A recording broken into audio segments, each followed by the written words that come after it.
টানা সমালোচনা ১০ মাস কিংবা ১৩ ইনিংসে নেই 50-র দেখা।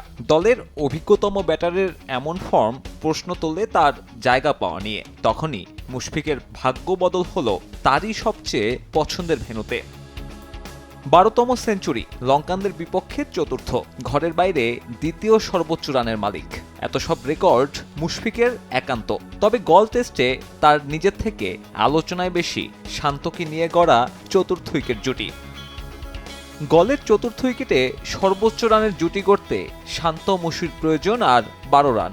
এই ভেন্যুতে ৪ মাস আগেই স্মিথ ক্যারি করেছিল ২৫৯, আর বাংলাদেশের হয়ে ফোর্থ উইকেটে রেকর্ড ভাঙতে ১৯ রান দরকার। ২০১৮-তে জিম্বাবুয়ের বিপক্ষে ২৬৬ রানের পার্টনারশিপেও আছে মুশফিকের নাম। ব্যাট প্যাচ পেছনে ফেলা মুশফিক রেকর্ডের হিসেবে পেছনে ফেললেন জো রুটকেও। শ্রীলঙ্কার বিপক্ষে সাদা পোশাকে রানের হিসেবে ৬ নম্বরে এই সিনিয়র ক্যাম্পেইনার। সামনে আছেন সচিন, ইউনুসদের মতো কিংবদন্তিরা। চলতি ইনিংসে আর ১৬ রান যোগ করলে উইলিয়ামসকে টপকে উঠে যাবেন তালিকার ৫-এ। গলে এই নিয়ে মাত্র তৃতীয় টেস্ট খেলতে নামা মুশফিকের রান পেরিয়েছে ৪০০-র বেশি। নন শ্রীলঙ্কান হিসেবে ঐতিহাসিক ভেন্যুর সর্বোচ্চ রানের মালিক হতে আর দরকার ৭৩। প্রথম ইনিংসে তা সম্ভব না হলেও আছে দ্বিতীয় ইনিংসে সে রেকর্ডের সুযোগ।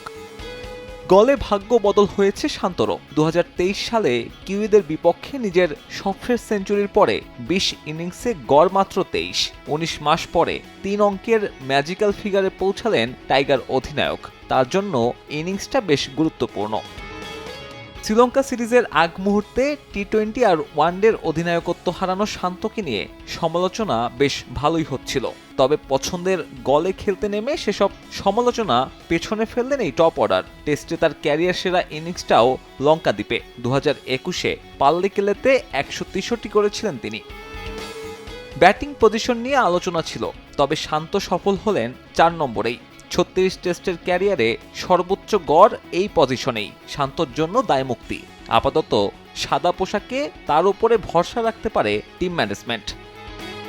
সাব্বির মিথুন, সময় সংবাদ।